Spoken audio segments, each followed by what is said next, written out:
The night I tried to log into RuneScape for the first time ended with me vomiting throughout the night in a worried panic. I was convinced my life was over. I decided to make a RuneScape account that evening with my neighbor. I was 11, he was exactly 2 years younger than me, we shared the same birthday. We went to log on his family computer and there was something on the site that said you needed to be 13 years or older to play. Then I got real nervous. I didn't know what the internet law was at the time, that it was lawless, or what the consequences were, but I knew I was breaking a rule. A couple minutes later, my friend's dad peeks into the room. All he says is, like, "What are you boys up to?" I thought we were caught.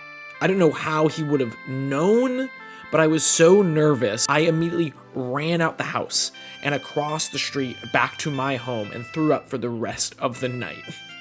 I thought I was going to prison. I thought I was losing computer access forever.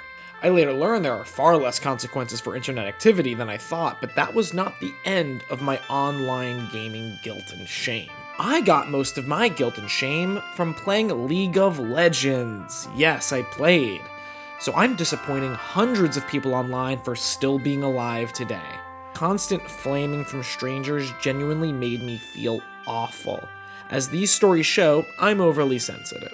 The idea that someone out there doesn't like me is enough for me to yarf my lunch, for lack of a better phrase. And it looks like we're returning to another toxic 5-person cooperative online gaming experience with Barbarian Assault. We've randomly rolled the honor points page from the wiki. I feel like with all the resources in the world I'll still get yelled at. I'll have to do it with no knowledge on what the best strategies or gear is. Thankfully, the honor points page is one of the easiest BA tasks we could have gotten. I just have to get some points from each of the 4 roles. Simple enough. Maybe I can get in and get out without ruining some internet stranger's day and feeling bad about it. This should go great. I'm probably not gonna throw up. I'm making a new character on RuneScape, but not allowing myself access to the wiki or any informative plugins. The only wiki pages I can view will be 5 random ones. I will then have to encounter them in-game before I can generate a new one. And unlock the wiki one page at a time. I'm Scramph, and this is RuneScape, WikiLocked. Let's recap our journey so far. We haven't gotten very far, but we have made some initial strides. We started out with the 5 random pages of a crate part, avian teas, the mycelium pool, portal nexus, and lovakite ore. We've taken some of those down. We trained for our marathon by getting past 60 agility, and then Pescacarba loaded enough to run through the God Wars dungeon to glimpse a beautiful bird boy. We stumbled our way through some initial quests, and then wandered lost across Fossil Island like a drunk grandmother separated from her family at a Margaritaville resort. We eventually found a second home at the Fossil Crab Buffet, and collected the materials to use the mycelium pool. In between those, we also got 2 freebie pages. The refreshing crisp taste of a wizard mind bomb got us the temporary magic boost page, and the silly joke cursed Coblin Hammer accomplished the fun weapons page.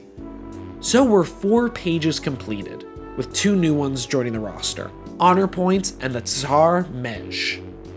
So let's move on and mine Lovakite ore to complete that task. Boom.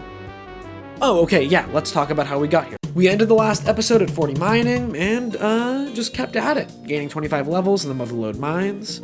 I've always vibed with the repetitive mining grind. The first main grind I remember doing once I realized I wouldn't be executed for playing RuneScape under the age of 13 was running back and forth from the East Varrock mines to the Lumbridge furnace and then back to Smithit in Varrock. Not efficient by any meaning of the word, but had a blast in that loop. So the monotony of the Motherlode mine is all good to me. You send the ore down the least lazy river, the most boring log flume ride. I speak for everyone I say, the flume needs to be repaired this much, it might as well become an amusement park attraction. You can send your ore down a Splash Mountain log flume, little mole animatronics, get a little picture. Okay, you send the ore down the ride, and from there you get a random assortment of ore and gold nuggets, the latter which you can trade for proper mining equipment. I think they did buff the nugget rate though. Nugget rates are up, because I had done the Motherlode mine before, and I feel like this time I was getting nuggets much more frequently. I kept losing count of how many I had, going to check, and then realizing I could have bought clothing pieces way before. So eventually I purchased the proper work gear from my boss, and it looks a bit like a sexy Tron costume. Also, I guess it's the 60 plus mining levels I got, but okay, WikiLocked is looking built. The Muffaload Mine is a pretty great workout. This gear set gives us a tiny little bonus to mining that I can't look up. So we hit 65 mining, and we've taken such a long time to complete this task that the initial Kurend favor requirement we need to get to mine the rock has been removed from the game. So we can just walk through the continent and mine. On our way, our biggest fan shows up to give us a congratulation beer. The Drunken Dwarf. He showed up as we were finishing our agility grind, and he's back again as we complete our 5th page. We eat our kebab, pour the beer over ourselves like how we poured Gatorade over the gnome coach after the Toadstools won the championship, baby! 3 in a row, you can't stop the stools. Let's roll a new page. We get the Trailblazer Reloaded League intro guide. Just the general basics about how the Trailblazer League operates. For a guide, I personally have to say, don't randomly lock yourself to the Varrock sewer chunk. It will go so badly for you that you're gonna convince yourself that you let some curse into the real world. Hey, what are you doing here, you tube blender tutorial in motherfucker? What is this? What, some promo? Promo for, on Scram Plus? That doesn't exist. What are you talking about? What? Leave. Go. Bye. You have another page to roll. We are going to count that as a completed page. Maybe we can start a roll of doable pages, get a streak, go on a bender. Let's go, let's go. A silver key purple. Looks like this is from Shades of Morton, a mini game I am just barely familiar with. Well, enough to know that this will be a bit tricky. We're going to have to fight some pretty tough shades. The purple is a better, rarer type of key apparently, so that'll also make it a bit harder. Go down the page a bit to see that they have some pretty solid drops though. Probably need a higher combat than I have now to take down the shades, so let's put it behind honor points for priority right now. I guess we're gonna go to Barbarian Assault. Okay, there's no way everyone will be that mean there though, okay? I've met some fantastic folks through RuneScape, and hey, you're all wonderful, and then maybe you play, so you know, how bad could this be? Well, the NPC who gives you the tutorial starts out by insulting you, so that's not the most promising start. He talks about the history of Barbarian Assault. It's basically some kind of cosmic punishment sent towards the barbarians because of how nasty they are. It's a horde of stumbling monsters unleashed into the world at once because of the sins we've committed. It's basically SantaCon. It's a 10-round defense game with a boss in the final wave. That was about what I was expecting. But the game itself is a lot of yelling out to someone else on your team a specific phrase every 30 seconds, and then they do the same for you, which informs you on how to handle your assigned task. It's like a Bar Mitzvah dance floor party game in a big old gymnasium with group choreography. And you have to do it with people who are taking this all too seriously because they want to get this over with and get on to the next phase of their lives. Oh my god, it's Battle Prom! It's the big dance! I switched to the Barbarian Assault server and try to gauge the general gear vibe of the place, and it definitely looks much better than I can get right now. The most common thing I see are people in these lovely gowns. That'll look great for the photos. That is Void Armor from Pest Control, I think. I've never done it, but I've heard good things about the armor. But I do see some people in no armor at all, so okay. We can just do some fashionscape. I mean, so many of the roles don't involve any combat at all. I think only Attacker would need, like, real gear. So we show off our Proud Miner clothing with the Prospector hat and Sexytron mining pants. While the Prospector top would definitely show off our new Barbarian-like muscles, I did get a camo top in a random event during the mining grind that I think fits the drill instructor vibe here perfectly. Oh, we're ready for the big dance. There are 10 waiting rooms, one for each wave, where you can get a group together to play. This feels pretty accurate to how prom groups are formed. Most people aren't in a set relationship when prom comes around, so you get a group of friends and celebrate pre-prom. Take a photo on a stairway railing all together in your gear. This stage is definitely the pre-prom phase. My first pre-prom stage definitely matches my earliest dance memories. In the corner, desperately trying to avoid the whole concept of the night. Hugging the padded gymnasium walls. But then a friend group comes in my time of need. They're hugging in their own corner, a noob corner. This is exactly like my first dance, in the noob corner with the boys. They can't be mean to me, right? It's the noob corner. I choose healer as the first role I want to get done. Just based on the tutorial, it did seem pretty simple. You're basically keeping everybody drunk and happy at the big dance. by running away from the dance floor to fill up a flask with some kind of mysterious jungle juice and then bringing it back in. You also get to feed tainted food to your rivals whose cravings change every 30 seconds. Meanwhile, I'm yelling out to the defender what food they should be grabbing from the bland snack bar to drop for their enemies. We get our pre-battle prom group ready. Let's go. I think it goes okay. I keep my teammates pretty healthy, all things considered. I'm calling what I need to pretty quickly once it pops up. We handle that round, I think, pretty swimmingly. And then everybody runs away. I guess your early friends do often drift apart, but that's perfect for me. We get 11 healer points and we can move on to another position. I go in to try Collector next, and I'm a bit more confident. Well, actually not really. I embarrassingly stand in the Wave 2 waiting room for far too long, thinking people will eventually form a group here. See, look, people are literally dancing in here. Barbarian prom. I declare my position proudly, yelling my desired part in the friend group, and immediately get an invite. There we go. Brendan invited me to pre-prom at Taylor F's. I'm gonna lock in as the funny one. The collector just picks up all the loose eggs the monsters drop when they go down. They can be loaded into a cannon for anyone to fire. They can only pick up a certain color that changes every 30 seconds, and then meanwhile, they're calling out attack poses for the attacker. That also goes well, I think, but the group runs away after the first round. This is actually the best case scenario. We get 6 honor points for being a collector. Almost nothing, but it's not. It's some honor points, and that's all we need. We can move on. Let's do Defender next. The Defender's job feels most different from the title, I think. You're not defending a set area as much as luring this one type of enemy onto a trap with a designated called out food, and then calling out tainted food for the healer.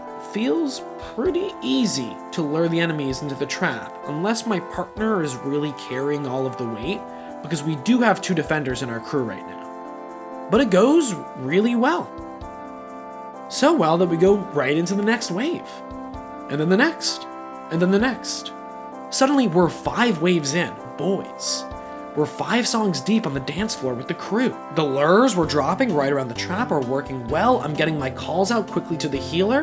And now the rounds aren't ending as quickly or smoothly. There starts to be one position that still has enemies left. Okay, so even if someone gets yelled at, it's not me. We keep going through the rounds and I start to get attacked pretty badly from the monsters. I'm not wearing any armor. I'm just wearing my camo t-shirt to show off my muscles and my Tron pants. So I'm taking hits. The healer has to keep me from going down a few times, but it's inevitable. In the later rounds, I get swamped, and my camo t-shirt does not give me the defense I need to survive it. I die, and we lose the round, and we have to restart. This happens a few more times as we clear wave 8 and 9 and get to the final round. We've gone all the way. I haven't been the only person who has died, so there hasn't been any direct flaming of me at all, yet to the best of my knowledge. But this is it. I just need to make it one more round. It's the last dance of the night. It's time for our slow dance with the prom queen. This last boss fight wave is completely different than the rest. Our normal roles have changed a bit. Now we pass around like a spiky egg, I think. Each position does something to it before we load it in the cannon. I got really confused about that part in the tutorial, and we go right into it. I don't even have time to read the little complimentary pamphlet they gave me about this wave. On the bright side, at least I didn't have to figure out how the egg situation works, because there's still a wave this round. Should have known defense would matter. I should have thought about that. I'm rooting prom because I showed up with a camo t-shirt and bright pants and a mining helmet. And then the queen comes out and shoots, I think, an unavoidable attack that just rocks me. And I die. Of course, at this point, I'm starting to get people on the team mad. I wouldn't have worn all flashy clothing if I knew defense mattered. I guess I should have known if defense matters if there was a healer to heal, or if there was a position called defender. I also realized that the person I got the idea that I didn't need to wear armor, that was just wearing normal clothes, was a bot. Is not playing. Is just in the lobby to sell some service, so I took your advice from a bot. I get firmly told to wait upstairs with a cannon and avoid all damage. I get put in Taylor F's older brother's room because I keep getting knocked out at after prom. It's all my fault. They actually come and check in on me. I'm fully grounded up here. I get told to stay in English and Portuguese. making my grounding an international affair. Except the queen is still hitting me while I'm up here. And now I'm much farther away from the healer and the rest of the squad now, so I just die alone. I die if I stay with them. I die if I run away. I've locked us into this lose-lose scenario. I have to leave. It's all my fault. I run away from the dance at the stroke of midnight in my camo tux, like an ROTC Cinderella. I get by far the most Defender honor points. I don't feel the honor. I gained 327 Defender honor points. I got 654 shame points. There's also a shame point shop where you can buy clothing that says "Please be nice to me" that you can wear in game. Maybe I'll roll that page soon. I do have to go back just one more time. We just have to get one more type of honor point for being an attacker. I saved the simplest for last. The attacker just gets in there on the dance floor and uses their normal attacks to fight 2 different types of enemies and has to change up their attack style every 30 seconds. I put on actual gear. Well, it still is pretty embarrassing. It's our vacation fit of half mithril and steel with an adamant longsword. It's almost more newbie than just wearing fashionscape, but at least it will allow us to block more damage. We get in the fray, and just like last run, there's a duplicate of my position, thank God. The other attacker has a dragon weapon that is hitting for double digits consistently, while I run around with my Addy longsword like a kid with a toy lightsaber. Even with another double at my position, if we get to the later levels, I'm for sure bringing us down. I hope this group disbands immediately after the first round like the other two, and we can run away in shame, but technically completing our page task. We go right into the next one. And the next. It begins to not go as great. My low-end armor is protecting me almost as much as the camo tux. I know I have to leave before I ruin the game, and I need to leave so people don't waste any more of their time and get even more mad at me, but I stay in a bit longer than I'd like. After the 6th round, I book it out of there. I'm sorry. This feels just as bad as leaving the other group. So for total honor points, attacker 125, defender 327, collector 6, healer 11. For shame points, I have 1,134 existential shame points, 600 situational shame points, 437 class shame points, and 1,445 narcissistic shame points. Because I get a 2 times multiplier bonus because I'm doing this for YouTube. Hey, I did this all for you. We accomplish another goal. Complete the honor points page. 7 pages done, look at us. Our next page is chopped garlic. A normal page. This is gonna kickstart a streak. We are going on a bender. We're about to let loose. We're gonna make it rain pages. We just have to go find some garlic, which should actually be pretty close in one of these Sears Village houses.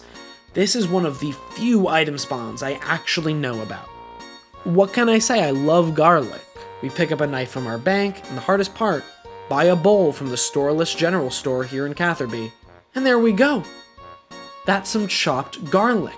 Another page done. Not too much to say about garlic in the game. So I put a full recipe for a simple garlic bread, and then of course added a section on using that garlic bread to make a parm sandwich. 8 pages done. Next random page is garlic. It's a garlic bender. The only thing that will rid myself of the constant shame for how I've disappointed my barbarian assault teammates is the strong stench of garlic. All garlic, all the time. This one is even easier than the chopped garlic because we don't even need to chop it up. We just run back in to the friendly neighbor's house, take more of his garlic. And that's garlic. Done. So I put a full recipe for garlic knots here. 9 pages. The garlic bender is going to get us past 10 pages, that's for sure. Forget about our shameful past, embrace our garlicky future. Our next page is, oh, a cook. Okay, Charlie. He uses a ton of garlic. The bender continues, and he's a member of the Phoenix gang. No.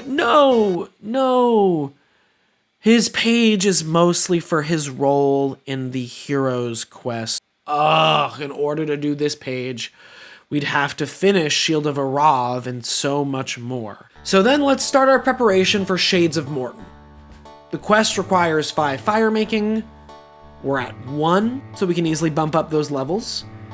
The quest and the minigame will have tons of shades attacking us, so it's probably worthwhile to get our fishing up too, to get some higher quality food. I'm still fishing the Lumbridge River, keeping up with the goblin gossip.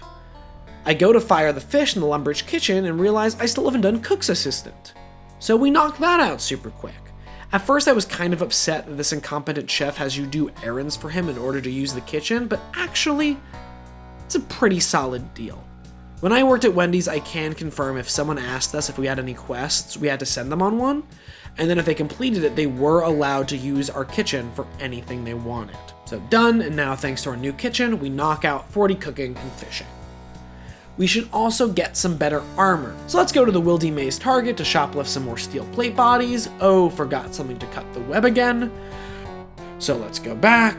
I'm resupplying in the Ferrex Enclave, and it really does feel like that tough biker bar in the SpongeBob movie. I'm expecting as soon as I run out of here, I will be attacked, but I'm not. We're much stronger than the last time we did this, so I'm not as scared of the devils. We make 32k from that trip, buy back a mithril plate body, and get an adamant full helm and plate legs. Still looking very newbie, but at least my defense stats are higher. Now that we're 40 fishing and cooking, we can go to Catherby to catch some lobsters. These should really come in handy going forward. They heal quite a bit more. I personally don't like lobster, so I'm really looking forward to the cooking level where we unlock Cheddar Bay biscuits. Alright, so we're all set. But before we head on down to Mortania, I think we can try to take down the Tsar Mej. They have 103 combat, but we've beefed up significantly since last episode. So with our new armor and food, I think we can complete this task. They are located in Mor-Ul Rek, which is inside a volcano, I think. I've never been here. This is an area for people who I assume are good at the game. You get your fire capes here. Y'all love those. You love wearing them. You love having them as a goal for your account. Let me tell you, I couldn't care less. Don't know how you get them, and I don't care. So I go in. And I wasn't expecting like a state-of-the-art laser tag arena, but that seems to be what their city is based off of. It's just missing the obvious headquarter target to shoot, the overly busy sprite-stained carpet, and a Guitar Hero arcade machine that is being hogged by one guy who is just too good at the game. But otherwise, feels just like home. So I look around for a bit trying to find one, but eventually I see a Tsar Mej. I'm not sure if that's the plural or singular form of the Tsar position. They are mages and also leaders, so I am expecting quite a fight. But it's easier than I thought. I guess I oversold the difficulty in my head quite a bit. Oh look, we got a fire cape! That's much easier than people have been selling it to be. Oh, no. No, I got nothing. They dropped nothing. So we take out the laser tag managers much easier than expected. Like the rogue kid at a birthday party that's climbing on top of the plastic rocks in the arena, there's nothing they can do to stop us. Page 10, done! We're no longer at 0.0001% completed. We're at 0.0003%. Look at that growth, that exponential growth. The Bender is back. This is by far the quickest we've knocked out pages, and it's just beginning. There's so many more laughably easy pages we can just keep picking up. There's probably a few more garlics out there. So let's go. Next up, kill the corporeal beast 50 times. It's the Master Combat Achievement Corporeal Beast Master. I just know that's a scary boss. Well, at least it's gone down. It could have been 250 kills 3 years ago. Thank God they're continuing to patch the game to make my life just a tiny bit easier. We're about to be locked into some tough tasks. 72 construction for the Portal Nexus, and now there's 2 quest chain locked items with the crate part and Charlie the Cook. And Charlie the Cook requires dealing with the Shield of Arav chat twice, so that's the absolute last in priority. And now this master level combat achievement on an enemy that has 2,000 hit points. My adamant longsword can hit for 11 on a good day. But the door isn't locked yet because we have the Silver Key Purple. Shades of Morton feels pretty good for our current level. We'll get some skills up and possibly some better combat gear too. It's time to go on down to Mortania and start Shades of Morton. Traveling down there is pretty annoying. You gotta run through the swamps and then through Route 666 that zigzags like a Mario Kart track before getting to Morton. And I bring some nice food, but the swamp ghosts turn my supposedly fresh lobsters into rotten slop, like the walk-in freezer at Kitchen Nightmare's establishment. We arrive at the abandoned city of Morton, and it's time for some iconic style of video game storytelling, diary found in a post-apocalyptic site. We find the diary of Herbie Flax. We start on page 11 of the diary. I guess we're skipping out on some of the earlier pages where Herbie talks about a strange dream he had about the shopkeep. Starts out typically grim for the setting. Shades are coming, people are scared. Herbie starts working on a potion, that'll fix everything. But oh no, people are starting to get infected. But there's a temple to the north that has some magical significance. But oh no, now he has it. I really hope I can diary my downfalls effectively. He's hitting every narrative beat right where it needs to be, no filler pages. So we find out from the diary that we can make this serum with Terramin and Ash, so we head on back up the highway and we use all the extra Terramin we got from the Chaos Druids, make a bunch of Terramin water, burn some logs for the ashes, and get 13 of these serums. I also load up on some coins because I do remember a store component to this minigame, if you remember Herbie's weird dreams about the shopkeep a couple pages ago, and I'm not heading all the way back here again. So we go back down the highway, give the serum to the shopkeep, and we end the narrative diary-based quest storytelling and go back to the good old shit. We have to kill 5 shades. Done. By killing 5 souls, we unlock the ability to use his shop, like a pretty intense Costco membership. And I did not bring enough coins for these inflated prices. So we're gonna have to walk back to the bank, come back with all of our cash, and buy the building materials. So now we have to build up the temple, which would be a pretty daunting task normally, but we can just hop to the Shades of Morton server and look at that, it's pretty much done. Just another thing to feel guilty about. We're showing up at the very end of a Habitat for Humanity mission, posting some pictures with hammers in our hand, and leaving. We actually do have to work on this temple for quite some time to get the sanctity up all the way to 82%. And then we bless our serum so it will work permanently on the townsfolk, and then bless olive oil in order to put the remains of the shades at rest. We pour the vegetable oil on the logs and set this soul free. Let the pastor know we did it, and that's the quest done. Oh look, it's the Silver Key Purple, that's what we need. Unfortunately, this doesn't count. We're getting baited by the thumbnail like a clickbait YouTube video.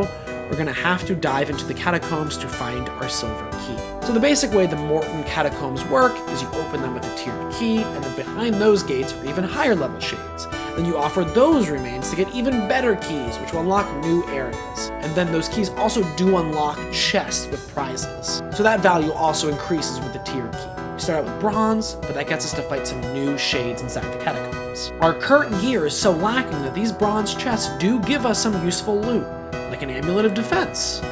Currently, we got no jewelry, so this is very much appreciated.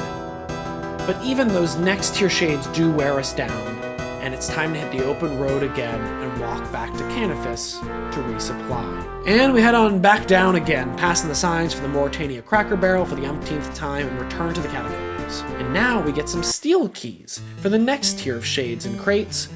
I was hoping that tier would be silver, but it's steel, so that means that silver is still ahead of us. We now fight some real shades. Real? Sounds like a dating app. They pack even more of a punch. We get some of their remains and open a steel chest. We get a collection log item for the flame tar bag, which right now is some planks, some limestone, and a ring light, so we can get some better lighting for the posts we've been making about our volunteer efforts. We also get some steel weapons, which are not too helpful for us. I go to burn those remains so we can move on to the next tier, but apparently this wood isn't good enough for these souls. They desire a higher quality wood to be burned upon. Regular won't do. So we get our fire making up to 20 to burn oak pyre logs. Basically the requirement to drizzle blessed canola oil over wood is 5 plus the level requirement to burn that wood normally. So 20 for oak pyre logs. I do realize something. We can now teleport to Shades of Morton through the chat. I remembered to join the chat, but not to use their teleport feature. So we're able to travel there much quicker. Here you go, may you rest in. Okay, that's also not good enough for you. Okay, cool. Yeah, oak is so blasé these days. All right, we've now gotten 35 fire making in order to make willow pyre logs. Now this is some quality wood. Now this just drenched with holy peanut oil will definitely get you to your desired afterlife. And off they go. Off to the heaviside layer, and we sacrifice these Ryle remains and get black keys. Cool, not silver, but an improvement. And now we have Asin shades to deal with. Okay, all of these Y-name ghosts, it's like they got their name from a kindergarten class in the valley. You're not gonna believe it, these are even harder to fight. I take down 2 before I have to retreat for supplies. But we are able to unlock some black chests, which are now starting to have some pretty good supplies. We get some black locks, which are collection log item. The black locks allow us to get a wearable casket, just like a normal functional corpse papoose. A baby Bjorn for the dead. We also get a medium clue scroll. Clue scrolls will maybe be one of the toughest things to do on the account. We will have to decode all of the prompts and figure out locations without any guides or plugins, so that will be staying in the bank. I go to try to offer these new Asin remains, and of course, we do not have the required fire-making levels to properly honor these souls. I mean, what do I know about honor? We'll just have a bit more fire-making and woodcutting to do, but we've already gotten pretty deep into the catacombs. Our silver key purple isn't too far away. We've gone on quite a roll this episode. None of that washed off the guilt, I feel yet. I know there are people in Brazil that probably hate me right now, but we've exponentially improved our collected wiki pages. 4 real tough pages stand ahead of me. This current task is our only chance to avoid those massive grinds, quest chains, and master achievement combat task. What lies in that silver chest will dictate our path, and that's got me nervous enough to throw up for sure. On the next episode of WikiLocked, oh, actually, I don't think I went all the way down on the silver key page. I think I'm missing some helpful information, like that I need 80 fire making. Oh. Thank you so much to my patrons for making this all possible.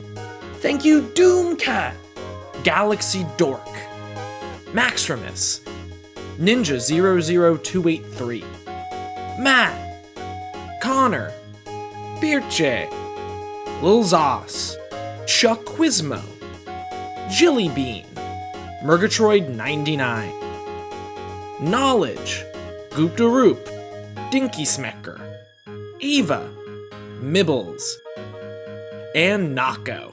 Thanks for watching!